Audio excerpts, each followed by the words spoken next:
Dear Badgers, thank you for joining us for another episode of our podcast. My name is Sam Cooper, and this week I'm not joined by my usual co-host James Bledge, but I am joined by the course manager at Ganton Golf Club, Simon Olver. I played Ganton as part of my Links from the Road Odyssey, which, by the time you listen to this, will almost be over.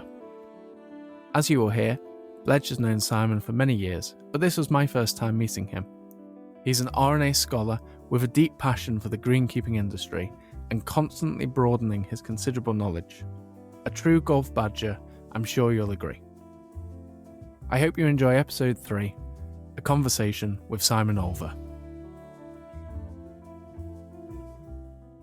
Welcome back, Badgers, to another episode. I'm sat here today with Simon Olver, who is the course manager at Ganton Golf Club. So today was the first time I met Simon, but we walked a few holes this morning and I played, had the most wonderful time out there. So I'm very grateful, Simon, that you're able to take the time out of your day and join us on the podcast. So no welcome. problem at all, Sam. So it's a pleasure having you here. Very kind. So yeah, good. And you might not have brought the weather with you. No. But we didn't get wet and it was good. It was nice to see you out on the course and meet up with Gary. I think Yes. Gary enjoyed having Fascinating. you in the clubhouse. And you're welcome back anytime. Come back when the sun comes out. When the sun is shining. No, it was dry, so that was all that matters today. And I think seeing Ganton in a proper breeze is the way to see it. Yes, off the yellow tees. Of the yellow tees. Well, and pull back to the blue occasionally. Yes. But not by choice. So, Simon, you've known Bledge, who's not with us today, but you've known Bledge for a good while. So tell me, how did you meet the other half? So I've had the pleasure of knowing Mr. Bledge for quite a while now. And we met, a group of us went away on a fantastic trip by Bernard's Grinders to San Diego. Okay. So we've sort of built up a friendship that's more friendship than work. Yeah. That sort of carries all over Europe. You know, there's a group of friends who are following this journey of their careers, and we try to question each other. You know, we extract as much as we can, but also it's there as just a meetup, and we regularly try. COVID's kind of stopped that, so it's been a real good sort of line of communication throughout. But for example, we had sort of Bledge, who's now at Hoylake, John, who's at Wallasey, Graham, who is over at Portrush, and spend a lot of time communicating through WhatsApp. And just it's great to see everyone else's. We sort of think back at the time we spent together in San Diego and how far everyone's came. It's maybe it's not moving, but from early on in that position to seeing these, the courses develop, and Graham's obviously had we built up and had the open, and it was fantastic. And I still hold back on that first evening when we all had a few too many beers and a contract was drawn up, which we plied Graham with a few too many beers and made him sign that he took us all to Portrush. Brilliant. So, and he held that. And he came through. He held that this side of this, so it was a fantastic time. Do I hear that Bledge still has that contract somewhere in? I think if anyone's got it, he'll have it. So there's no getting out of it now. Might be duplicated for the next Well, time. I was going to say, does Bledge have to honour the same commitment next year? He does. I think he's got a lot of volunteers. Yeah. And I think he's well organised with everything. And it would be, we might see how we get a bit closer to the time for schedules, but I might end up sleeping in his shed. I'm sure there's plenty of space for the full team. But that's brilliant. So how long ago was that trip then? I'm thinking 2015, roughly. Okay. So, and would you have all been assistant course managers or no? There was part of greenkeeping teams, or was anyone sort of established, for want of a better word, at that time? Established. Graham was at Portrush. He Yes. They had the top job then. And Jamie, there was another lad on the trip, was at the Belfry, and he's progressed through and done amazingly. Bledge hadn't been at Singport for too long, and taken over. So that again, watching his development through, and I also was on a lot smaller course, that the trip opened doors and put a group of people together that wouldn't have been together necessarily. Amazing. So from that, it's brilliant friendships, and the same as we touched on before. You need a little bit of luck, and that luck building friendships as well as careers. Because I know now that if we decided to go and do something totally different, we would all still be friends. So you've got that for life. Brilliant. So tell me about your career then. So did you start at Dunstanburgh Castle? Yeah, I started at Dunstanburgh Castle when I was 16. So I was growing up. I like golf. Yeah. Played a lot of golf. So I was either going to go and look down the route of being an accountant. Okay. Or I told this story quite a bit of an accountant or work on a golf course. So my parents' dismay, I chose the golf course. And it was simply not because I loved so much about greenkeeping that I just worked out that if I work on a golf course, I get to play lots of golf. And I still say that is one of the best routes into greenkeeping because you see the environment, you get used to it, and it gives you a love for the whole industry. And we were just Dunstanburgh Castle, fantastic braid layout. Yes. It was proprietary owned, and we had a great time. You know, it was, you look back at sort of the processes and the work that we did and what was achieved, and you look at, you know, I'll touch on it now, Stuart Imeson, who's now not just general manager, he's part owner. Yeah. Which is fantastic. Stuart started the apprenticeship shows how old I am now. And Stuart's done amazing things with that golf course. Things that I couldn't even ever dream of. So Stuart's someone that we will definitely get on the podcast in the coming weeks because his story is really interesting. But yeah, so that's up in the on the Northumbrian coastline. Yes, it is. Is it owned by the National Trust? No, it's land which is owned by the National Trust. So Peter Gilbert, who is the owner or part owner now, right?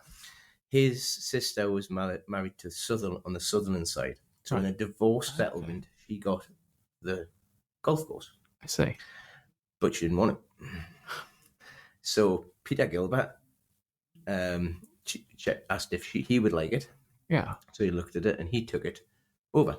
So So Peter lives in London. He lectures at Cambridge or Oxford, I can't remember now, or did, on neuroscience. So, but he had obviously this family ties up in Northumberland as well. So he would come up, and it was run as a business. Yeah. And we did what we were able to do and what Peter was comfortable to do. And it was fantastic for, you look back now and the employment within that area ongoing, you know, and how much he's built that and passed on that legacy with Stuart. Yes. You know, and he has done amazing things with the, you know, the course. It was, the layout was phenomenal. Yeah. And over the years, you've seen Stuart just improve the standards. And, you know, at the time I couldn't have dreamed of getting it there. I can remember when I started, there was two of us.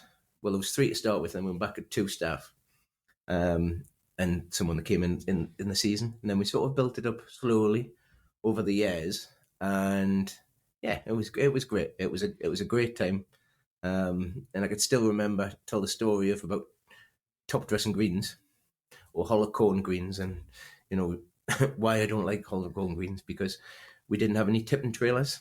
Right. So we had to hollow core the greens with a small multi-core. Yeah. We then had to scrape them off with cores with the snow shovels. We then had to load them into the trailer. We then had to unload the trailer by hand. We then had to load the trailer with sand. We then had to unload the trailer and hand top dress. And then we didn't have a tractor at the time which had turf tyres on. Oh, no. So the two people had to drag the drag mat across the green. No. Yeah, so if it's ever I think there might be easier ways of doing it. Now there no is, expert. yes, but it's I think like one of these things that built sort of the ethos of my management technique as well, is because you look back at fertilizer, you know, growth, different areas, and that's why people didn't like doing it back in their days. You know, you don't want to make grass grow too much because you can't cut it, or you don't want to cause too much work required. So, and even revetting bunkers. So this will blow your mind. So I don't know if the old revetting tools. Yeah. So we didn't have a turf cutter. So we had to hand cut with a half moon. No. And then every bit of turf we had to lift by hand. And so they were all different so thicknesses, everything was, different. you get a technique. So if you were bad, you get it. If you always got the apprentice. And the person who was good at it ended up doing it all. They did. So if you're wise, when I was, 16, do a 17, shoddy you job made a to bad start job. with. It's like, good. But it was an art, and that was where you sort of you lean on, you look back at all the changes that we've made. They're necessary, but it takes any industry, it sort of takes that hands-on. Yeah. Because you did a lot less, but there was a lot more. A lot of workmanship went into it, and even basic things like learning the angles on a turf cutter. Yeah. Because people would do it and it looked effortless.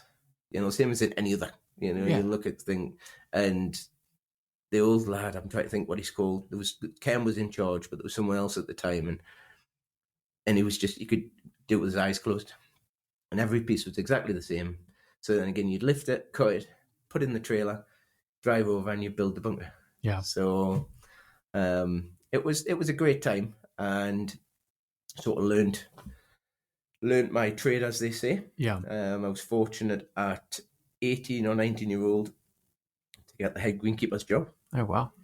It was a great move, for myself. Yeah. I think with a small club and Peter putting so much positive input into what was possible financially, giving me the opportunity to take up that position, and it allowed us to make a lot of my mistakes out of the eye. I still make mistakes, but it seems you've learned for some of them. Yeah, there was some, you think back, and I'm sure everyone listening as well thinks back, and they can think, I can relate to something like that. And it was a real rugged, traditional, and just even thinking back, just the, we used to have an old Massey Ferguson. Yeah. I think it was a 145 with this makeshift metal cab on the top.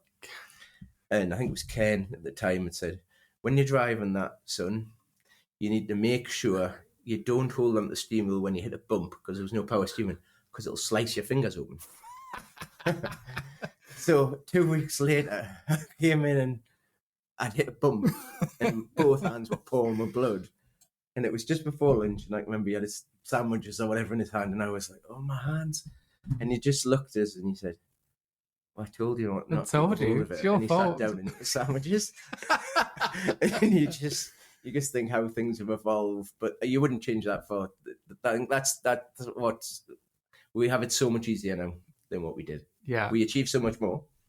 But yeah, it was great fun. So my years at Dunstable, we had lots of tournaments and county events, and I think that for what I had, I was happy that we pushed it pretty far for what we had.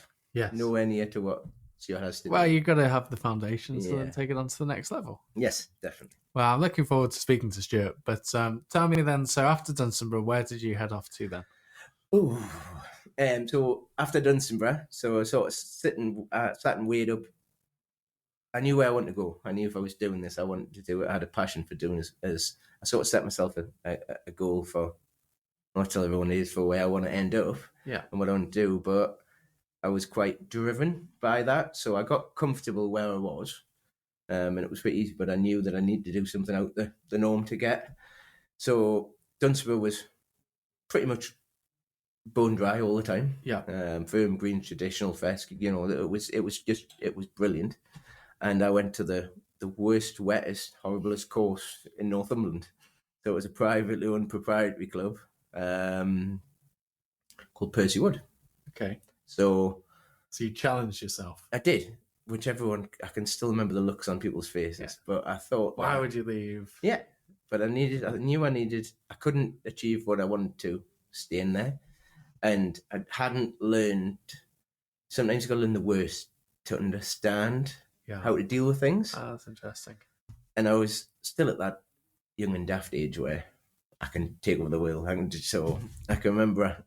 The first thing I noticed was my wellies had a hole in them. And you'd never noticed it. No, I had, because it was awful. But we did some great things there, and there was a course manager from a course up the road, Bersham, John Watson, who helped us a lot back in them days where, he had a lot of skill, done a bit of finishing work and construction. So I managed to talk the company that owned the golf club into buying us a new JCB.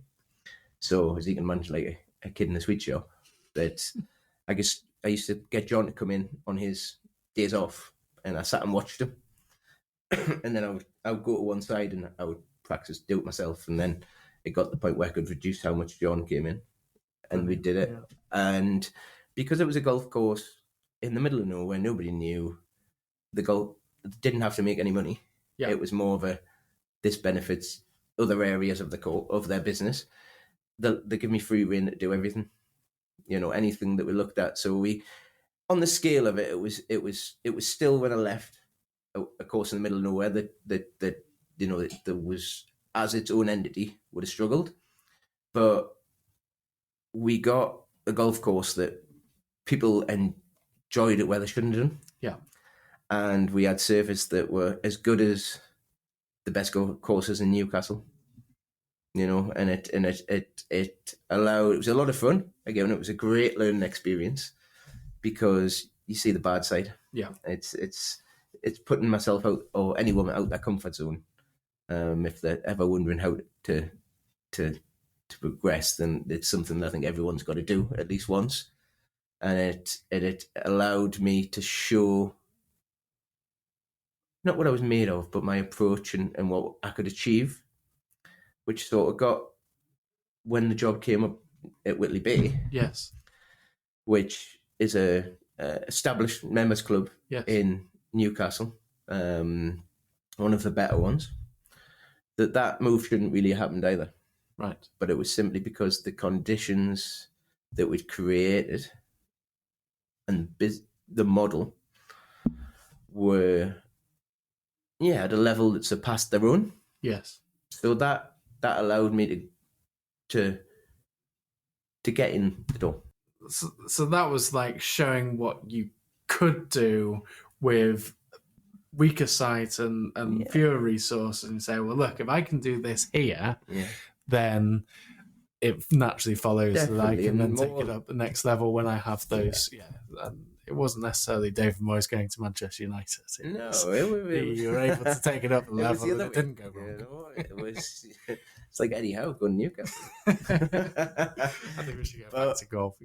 But you're looking at it, it wasn't just the development of the sort of the construction side and improvements. It was more, which was still a wet course. We drained every inch that we could, and we changed when I first went, I still say now, you could, if they looked from space, you would have seen the greens from space.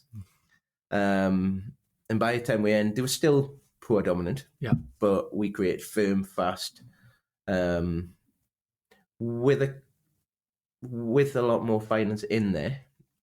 And it just performed, forgetting what grass, species was in there.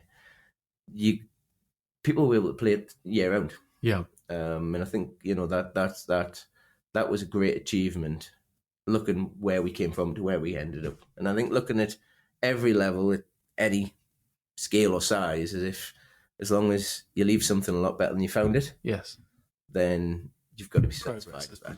Yes. So how did you go about that process? Did you try and, was it through chemicals? Was it through seeding? Was it through sanding? Was it, how would you go on a site like that to try and get from pure POA to a bit of a mix? So we had to do it within the margins we had, sort of, financially and resource-wise. Primarily what we looked at is the primary drainage. Yeah. So getting the water off the site, various places. And then we could look at the various areas on top of that. Yeah. Greens-wise, we were quite intensive, had to be.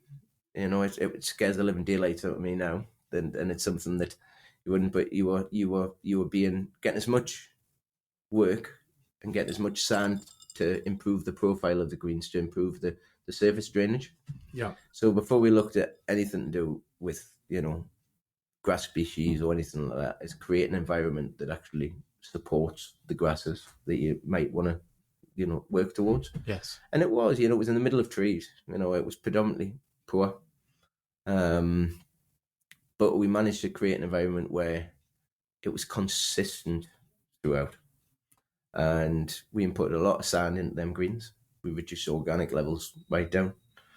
And it's still, we didn't have the resources or the finance behind us to do every area out. We concentrate on plane lines. Yeah. But working with John to start with as well, some of the bunkering, we made some very mediocre holes look really interesting. Yeah. And I think the same as, we talked about with Ganton is everything's got to be prioritized and looked at what we can achieve. So Absolutely. Initially we're looking to improve all areas, but get as much bang for our buck with the development we're doing. And on a lot smaller scale, we did that at Percywood. And again, that was, I'm probably everywhere I've been, it's sort of been 6-7 years. Yeah. Did 6 years there for my sins. And then on to... And then Whitley Bay came up. Yeah. Not more fierce, but it was the first slightly larger club where, interesting sort of recruitment process. Okay. So that went well. And clearly.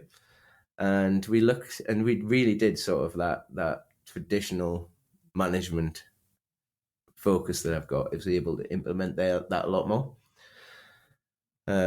We did a lot of, initially we had to do a lot of sort of cultural practices with, coring and spiking, but we managed over the years to reduce. It was a good site. There was some bad areas and some better areas, but we managed to reduce the work over a matter of years to a really minimum approach. We had a lot of play there. I still, I know when we were at Ganton now and everyone talks about the course getting busier, but we used to start at 4:45 because first tee off in the competition was 6:10. And it was full all day. Yeah. So you get in that sort of channel or approach where you just accept it being busy, but you can build a model around that. There was, at the bottom end of the course, there was a few holes which really let the course down. So we were fortunate enough on there to be able to do some construction on there. And we built four or five new greens. Right. From scratch with contractors. We did 3 holes fully, and I think we did every tee on the golf course. Again, drainage. There's some areas it's not a links course. It's a coastal course. Yeah. Got firm bouncy, but it still gets some wet areas. So, but it was a lot more my kind of management. Okay. And it was I enjoyed the course.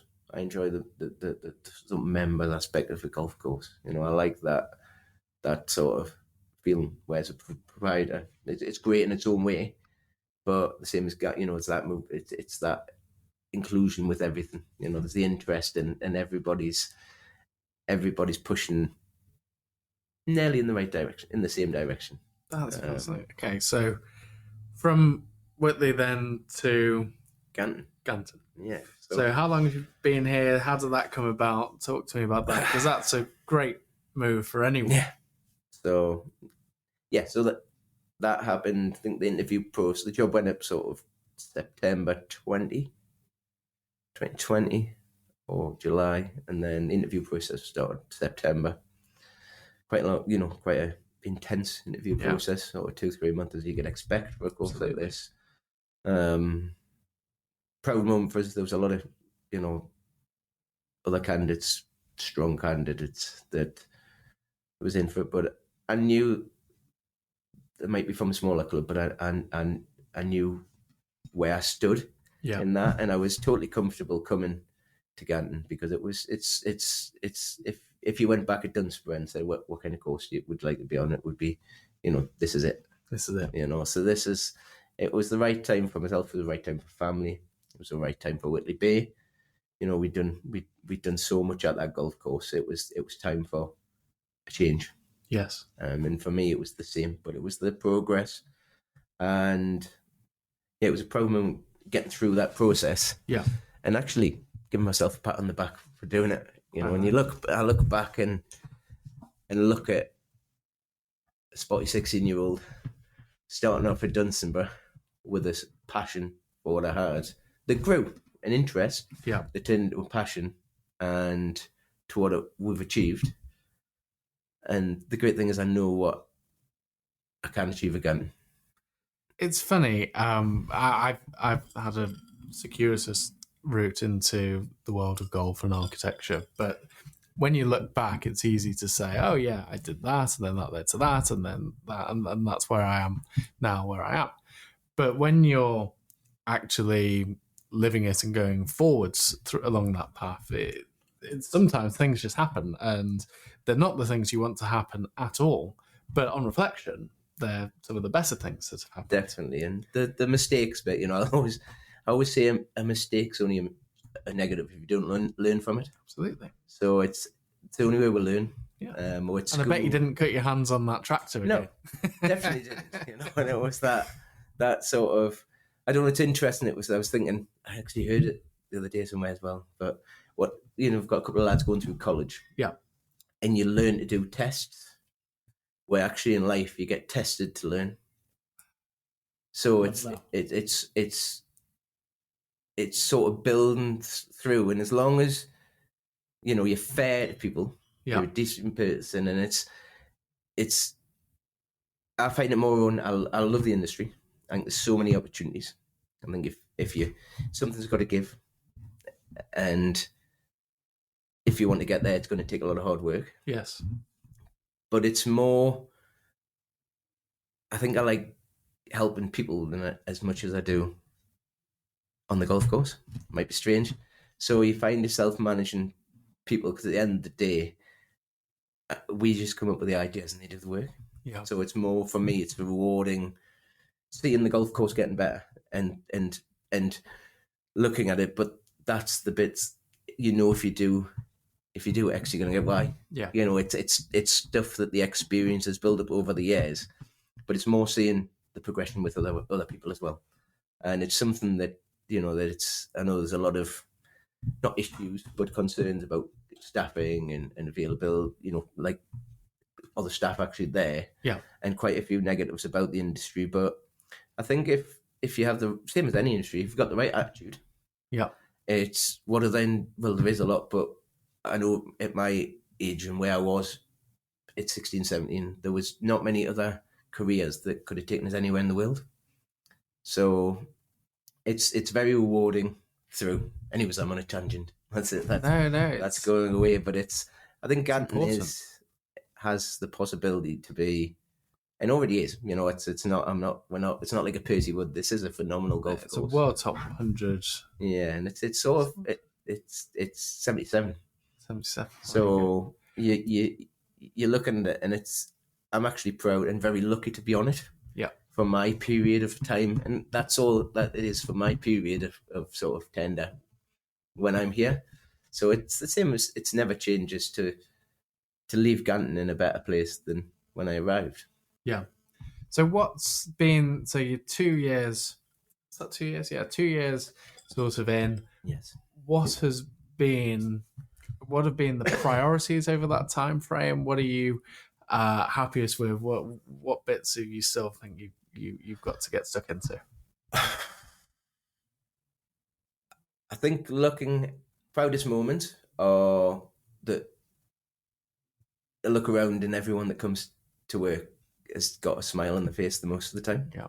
Is means that something, not necessarily myself, but everyone's doing something right. And I always say I spend more time with the staff than I will with my wife. So I want to enjoy it, rather than being stressful all the time. So it's that balance out. But I think what we achieved last year, we're obviously developing the golf courses. A lot of people behind the scenes support.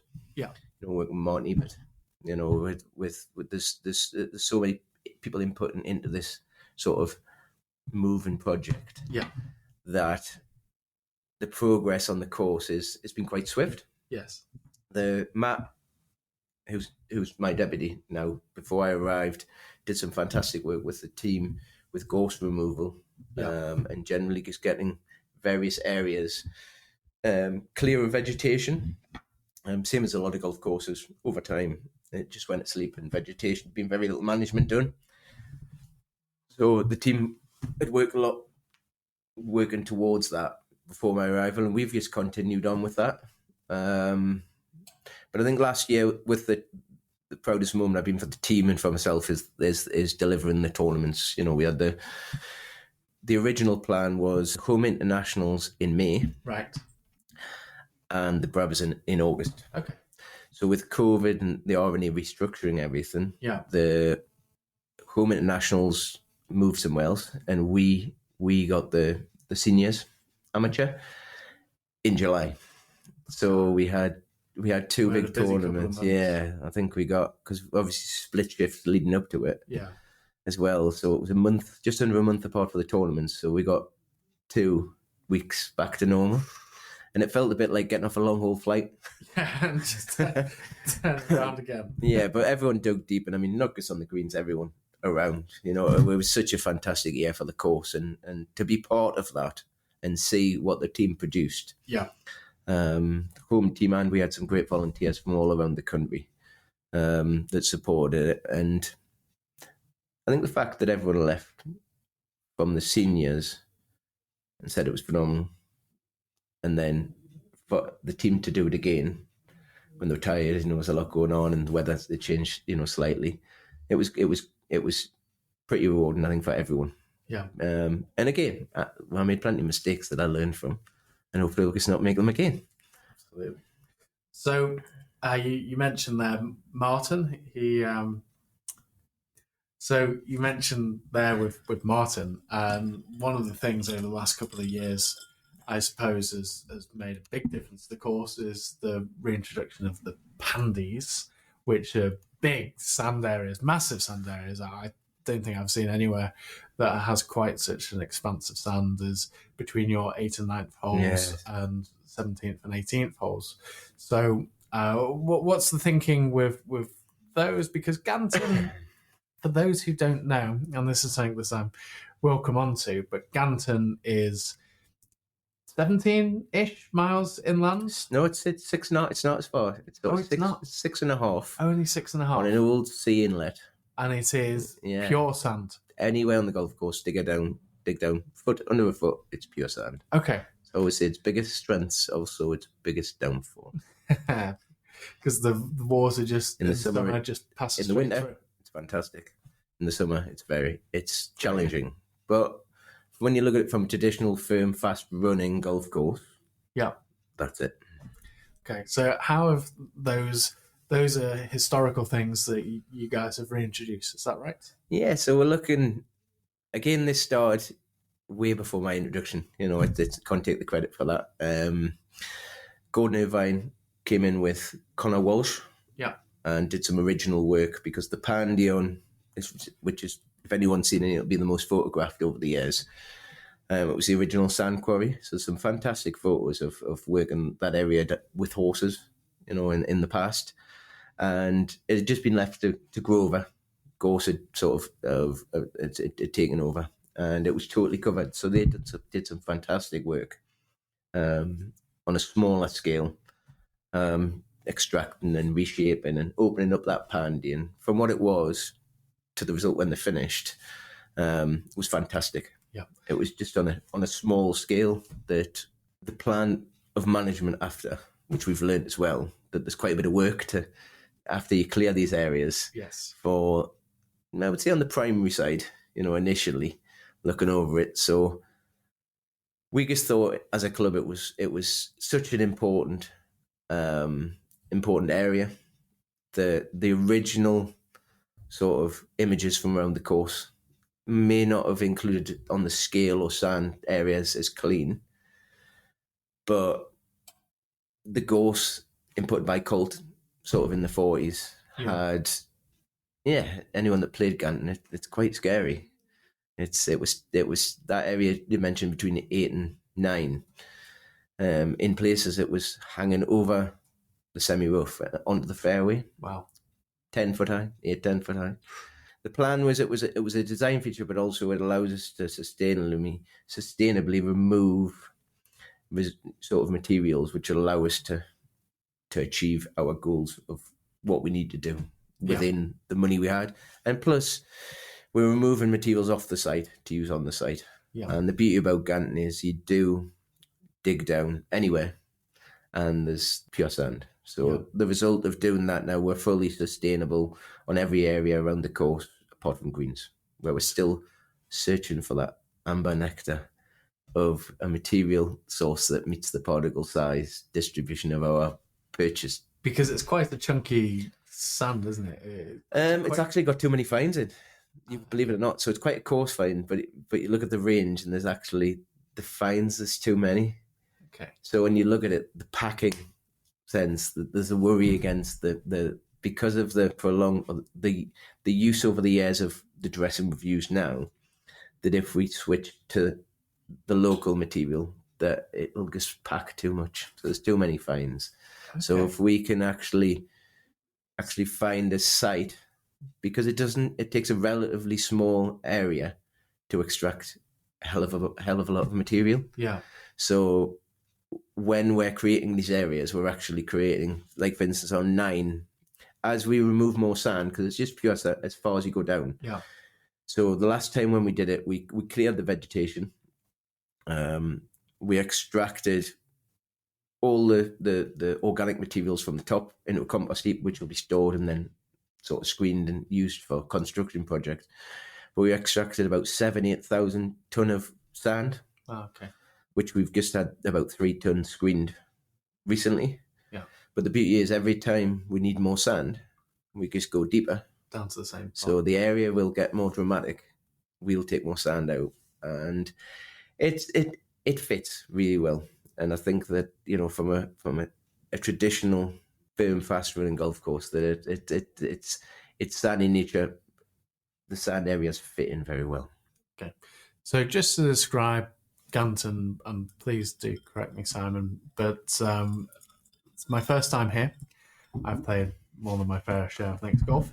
But Ganton was somewhere I wanted to come as part of this tour because I knew that it's always described as an inland links, somewhere that's a bit away from the sea, but has all of the characteristics of links golf, and that is true. There's probably there's some deciduous trees and there's quite a lot of gorse now that's maybe you wouldn't see on a pure links next to the water's edge, and the fact that you are inland is it's certainly, from a psychological point of view, it's funny how you play a style of golf on somewhere that feels like it should be somewhere else, and there's not too many places that are like it. I think Olver down in Suffolk is very much similar. I think they call theirs a maritime heath. I might be wrong. I like that. But that's, I think, is again a proper sandy site a few miles away, a lot of gorse there. It's almost unique, really, because Olver isn't the same, and somewhere like Woodall Spa is that a bit more inland again, somewhere that's inland on pure sand, more so than just a heathland course. It's the proper vein of sand like you described.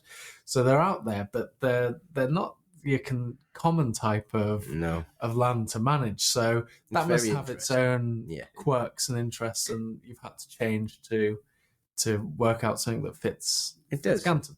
Yeah, and I think the 5-year, there's a lot of clubs is looking at that vegetation sort of ingress on the site. So I think when, the question you asked about, links or heathland, or what is it? I think it's the $1 million question that there's not actually an answer for. Yeah, it's Ganton. I always try to look at the site, imagine it without, once we've not completed, because nature will always be evolving.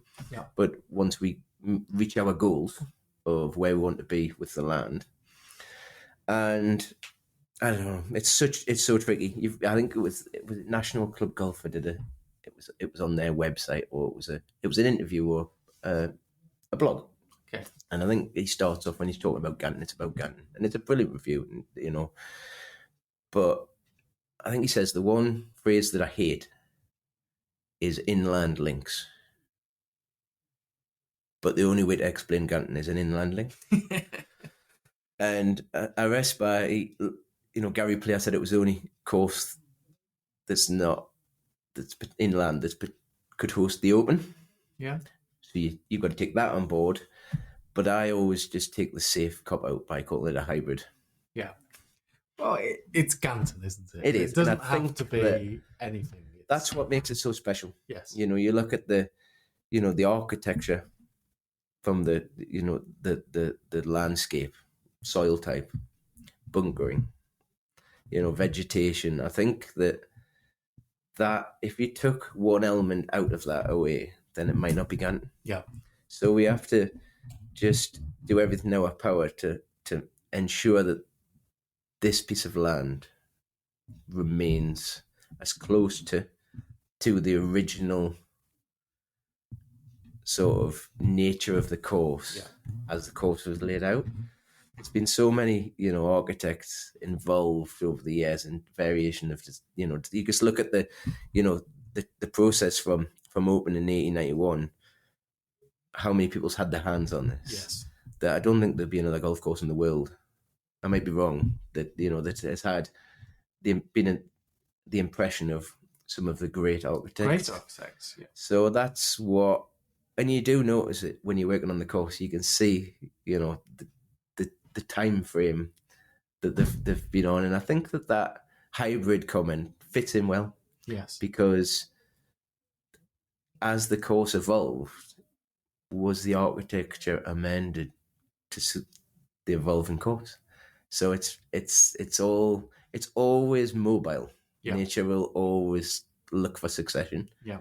So we're just trying to reverse succession, but keep it as close. But the sand waste areas were a natural progression to go back, taking the course forward. It's interesting when you say about keeping Ganton true to the character of what it originally was, because it is unique. And I have this thing where I think, perhaps critically, but the average golf course, the really average golf course of the world, is not necessarily a brilliant golf course. It's the one that people listening here will know about, but probably drive past on the way to somewhere that we do want to go and play.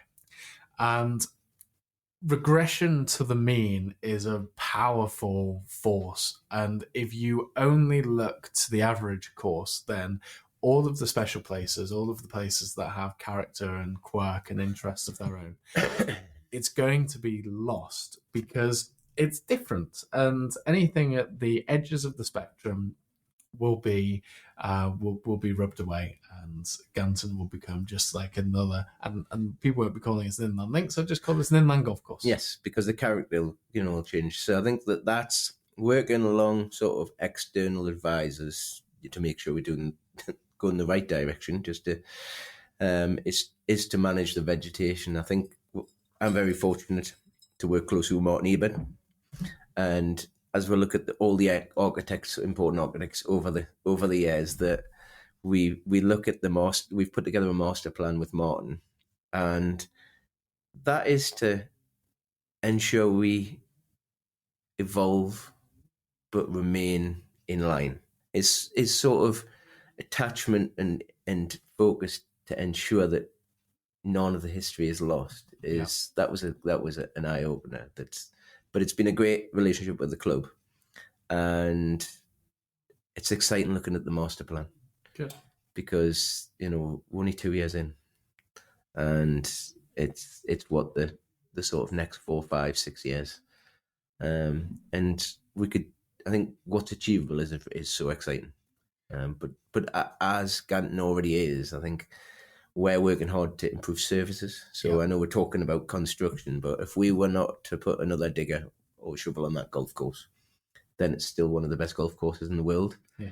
So one of our main focuses is to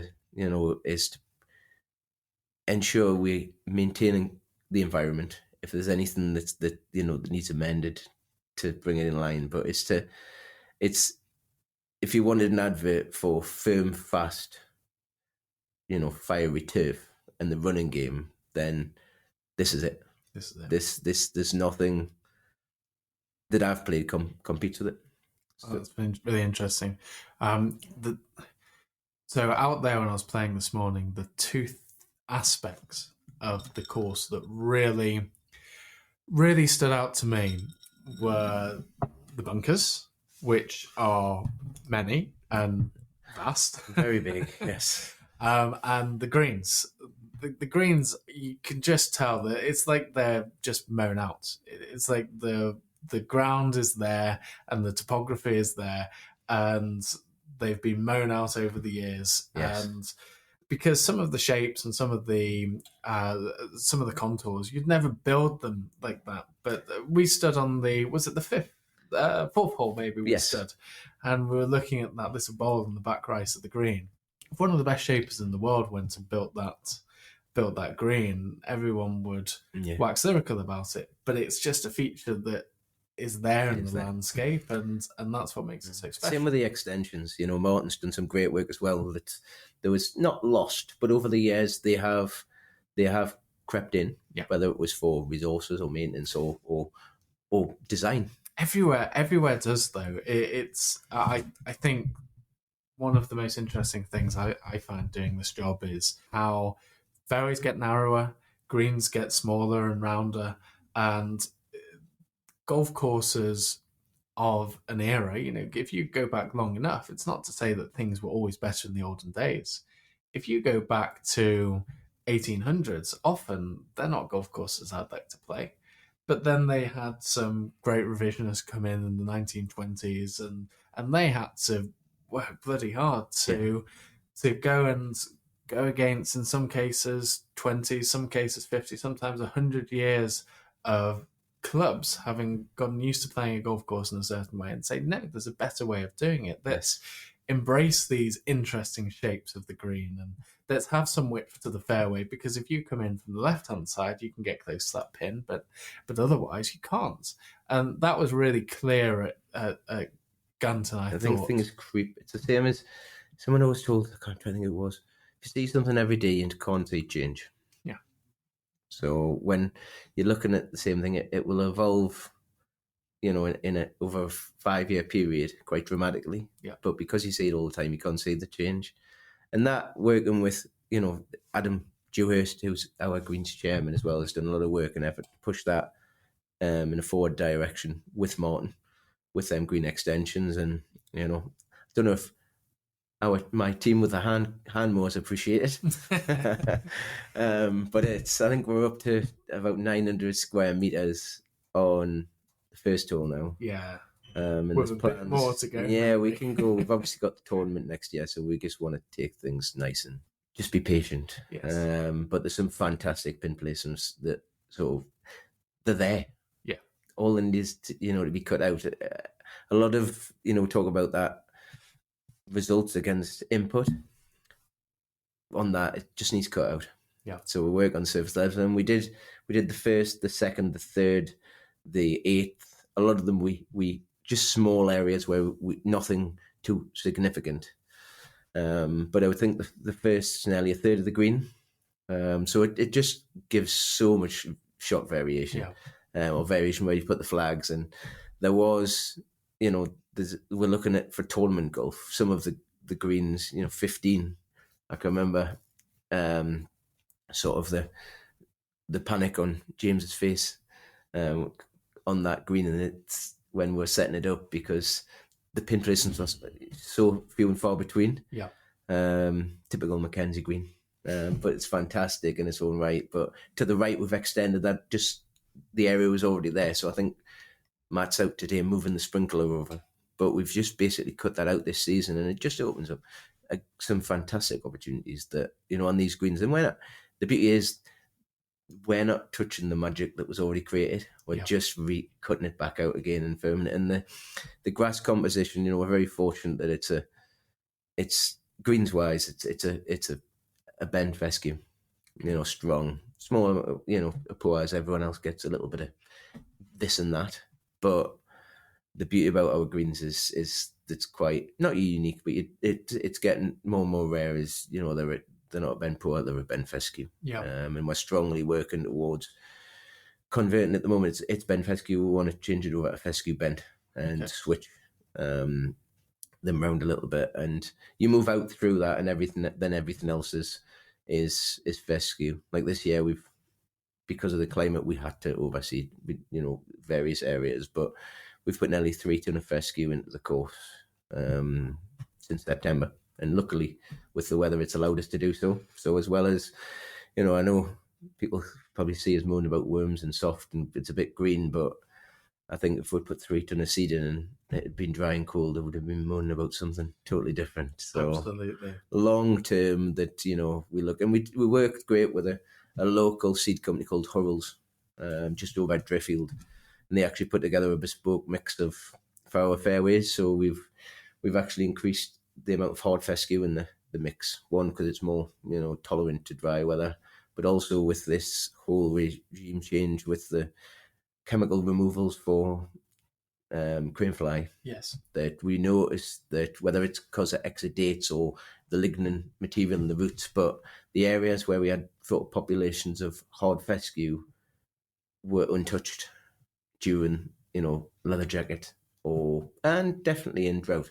So it's more resistant. So what we've done is we've switched the ratios of us. So the majority grass going into fairways now is hard fescue, which is just trying to hedge our bets, because we're in, whether it be global warming or just a weather cycle that might last a few years, that I think we're in for some hot summers and wet winters.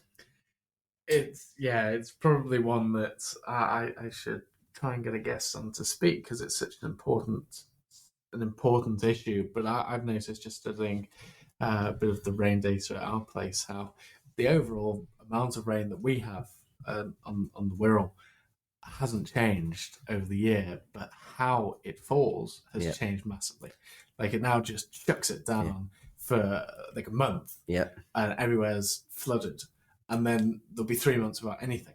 Nothing at all. So it's more the extremes rather than the actual. And I think that's what's becoming. You watch, you see it on the news, all the time. It's not around the world, that the things that are happening, you always see, but it's the extreme nature of these that's happening. The frequency might not change, or the amount that's coming down, but it's the damage and severity of these storms. So I think that it's the clubs that we're fortunate, we're built on sand. Would struggle to grow anything but bent and fescue. There's plenty out there. There's plenty of bits of fog and rye. I wouldn't say there's not, but we're managing them areas to see if we can improve them. And it's sort of a turning point, that if you're not looking at sustainably managing, because chemicals are going, the weather's getting more extreme. It's just sort of just like tying your hands behind your back and just slowly turn it. So I think putting yourself in a sustainable position as quickly as we can is a must. Yes, a must. Right. Well, I'm going to ask you half a dozen quick questions before we wrap it up. Keep them clean. I know that you've got to go. Well, Bledge sent me a few, so half of them are completely unaskable. So I'll just ask the nice ones. So, John Deere, Toro, or Jacobson? John Deere. Revetting turf, up or down? Down. Okay. Favourite season? Spring. Frost greens or crack on? Frost greens. Mats or no mats in winter? Mats. Ooh. Spin or relief grind? Spin. Natural bunkers or revetted bunkers? Ooh. Greenside and approach. Okay. Revetted. Okay. Everywhere else naturalised. Okay. Half rice, half chips. That's fun. And no, I can't ask that one. That's fast. Go on, ask that one. We'll save that one for off air. I'll just say thank you instead, because that was brilliant, Simon. Thank you very much. Thank you. I hope I didn't bore everyone too much. And I don't think you did. So. Yeah, it's thanks for coming along to see us, and it'd be great to have you back. I think I sent you over a picture of a big yellow fairway and a Bowser, just to remind you as you went out. But it'd be lovely to have you back anytime. You're very kind. All right, well, I'll come back with Bledge. Okay, will do. So, thank you very much. Thank you very much, everyone, for listening. we'll see you next time.